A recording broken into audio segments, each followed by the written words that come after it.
Assalamualaikum warahmatullahi wabarakatuh. Selamat pagi semuanya. Hari ini kita akan belajar tema 1, organ gerak hewan dan manusia. Subtema 1, organ gerak hewan. Pembelajaran 2.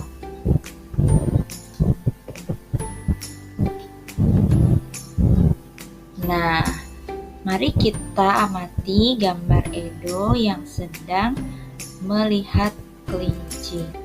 Edo semakin menyukai kelinci. Selain bulunya lebat, gerakannya juga lincah. Sayur kesukaan Edo juga sama dengan makanan kelinci, yaitu wortel. Nah, selanjutnya kita akan belajar tentang gambar cerita atau cerita bergambar. Nah, di sini terdapat 4 gambar yang ceritanya berangkaian. Nah, mari kita baca bersama-sama. Pak Rudi mengajak Edo ke kandang kelinci miliknya. Kandangnya sangat luas, kelincinya banyak sekali. Pak Rudi dan Edo memberi makan kelinci. Mereka memberikan wortel. Kelinci sangat suka makan wortel. Semua kelinci berkumpul dan mendekat pada Edo. Edo senang sekali.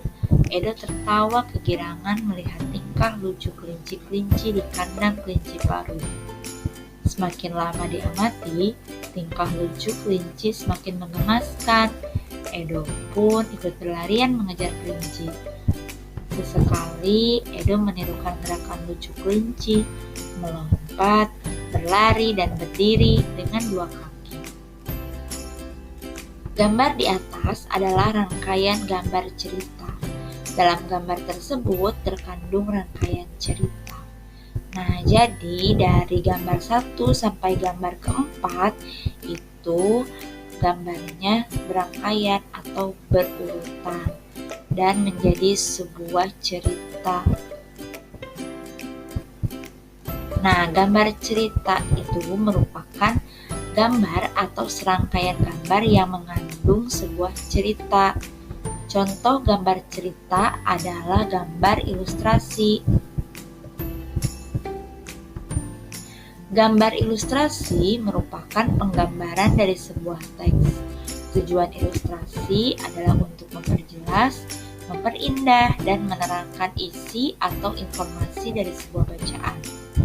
Gambar ilustrasi dibedakan menjadi 2, yaitu gambar yang berupa foto dan gambar tangan, atau gambar yang kita gambar sendiri. Gambar ilustrasi memiliki jenisnya berupa cergam atau cerita bergambar yang sudah tadi kita simak, komik, pamflet, cover, kartun, dan karikatur.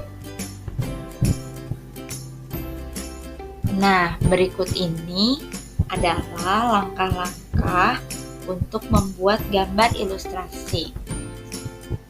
Yang pertama yaitu ada gagasan, yang kedua sketsa, yang ketiga pewarnaan.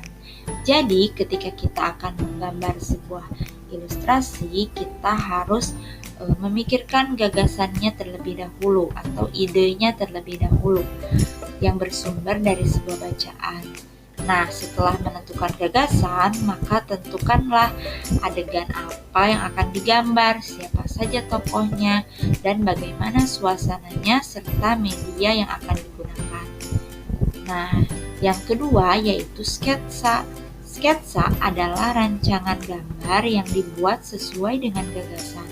Membuat sketsa harus berhati-hati, perhatikan bagaimana tata letak dan ukuran objek yang digambar. Nah, dan yang ketiga yaitu pewarnaan. Setelah sketsa selesai dibuat, kamu dapat mewarnainya. Pewarnaan dapat dilakukan dengan 2 cara. Yang pertama yaitu memberi warna sesuai dengan warna aslinya. Dan yang kedua, memberi warna berdasarkan imajinasi sendiri. Nah, kita dapat menggunakan cat air, cat minyak, pensil warna, spidol, dan yang lainnya. Nah, itu itulah langkah-langkah dalam membuat gambar ilustrasi.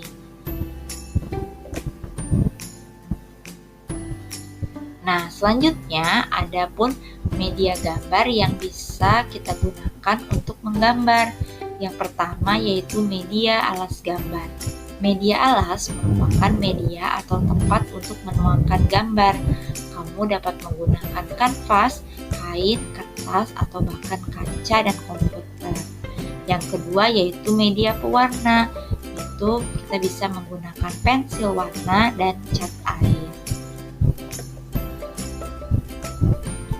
Nah, untuk selanjutnya kita akan menyimak cerita Edo.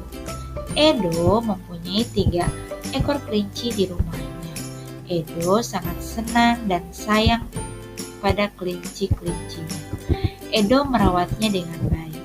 Edo sering bermain bersama kelinci-kelincinya. Namun kali ini Edo sangat sedih.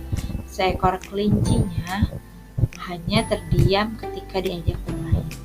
Kelinci tersebut diam tidak bergerak di sudut kandangnya. Edo pun bergegas melihat dan memeriksanya. Edo terkejut, ternyata kaki kelinci itu terluka. Edo kasihan melihat kelincinya yang kesakitan dan tidak bisa bergerak. Kaki merupakan salah satu organ gerak pada kelinci. Dengan kaki kita dapat bergerak dan berpindah tempat dengan cara melompat. Nah, sekarang kita akan mengamati sebuah gambar. Nah, mari kita perhatikan gambar kelinci yang ada di bawah ini ya. Nah, nama organ gerak pada kelinci yaitu kaki. Fungsi utama kaki pada kelinci adalah untuk bergerak. Kelinci bergerak dengan meloncat menggunakan kaki. Kaki belakang kelinci lebih kuat dan panjang dibandingkan dengan kaki depannya. Selain itu, kelinci termasuk binatang mamalia yang tergolong hewan vertebrata, yaitu hewan yang bertulang belakang. Nah, setelah tadi kita sudah mengenal kelinci, kita akan mengenal hewan vertebrata lainnya yang hidup di air. Tentu kalian tahu bukan? Yaitu ikan. Ya, ikan termasuk hewan vertebrata yang hidup di air. Nah, mari kita baca bersama-sama teks berikut ini. Ikan memiliki sistem gerak yang unik. Sistem gerak pada ikan berbeda dengan hewan vertebrata lain. Hal tersebut dikarenakan habitat ikan adalah di air.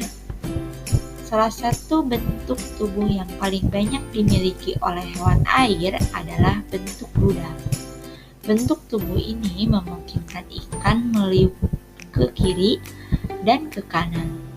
Bentuk tubuh yang seperti ini juga berfungsi untuk mengurangi hambatan pada saat bergerak di dalam air. Ekor dan sirip yang lebar berfungsi untuk mendorong gerakan ikan dalam air. Tahukah kamu, ikan dapat berenang karena memanfaatkan bentuk tubuhnya yang unik. Ikan memiliki gelembung renang dalam tubuhnya yang berguna untuk mengatur gerak naik dan turun. Ikan memiliki susunan otot dan tulang belakang yang fleksibel untuk mendorong gerakan ekornya di dalam air. Sebagian besar ikan menggunakan gerak tubuh ke kanan dan ke kiri bersama dengan sirip ekornya untuk menghasilkan gaya dorong ke depan. Ikan yang bergerak dengan sirip samping dan sirip tengah cocok hidup di terumbu karang. Jenis ikan ini tidak dapat berenang secepat ikan yang menggunakan tubuh dan sirip ekornya. Nah, ketika tadi kelinci organ geraknya yaitu kaki, nah sekarang organ gerak pada ikan yaitu apa coba? Ya, betul ya. Jadi organ gerak pada ikan itu yaitu ekor dan sirip ekor. Nah, dengan ekor dan sirip ekor, ikan dapat bergerak di dalam air. Nah, teks bacaan ini terdiri dari 3 paragraf. Ini merupakan paragraf pertama dan ini merupakan paragraf kedua. Ini paragraf ketiga. Terus ingat ya, setiap paragraf itu cirinya dengan tulisan yang menjorok ke dalam. Terima kasih. Sekian penjelasan pembelajaran pada hari ini. Tetap semangat ya belajarnya. Wassalamualaikum warahmatullahi wabarakatuh.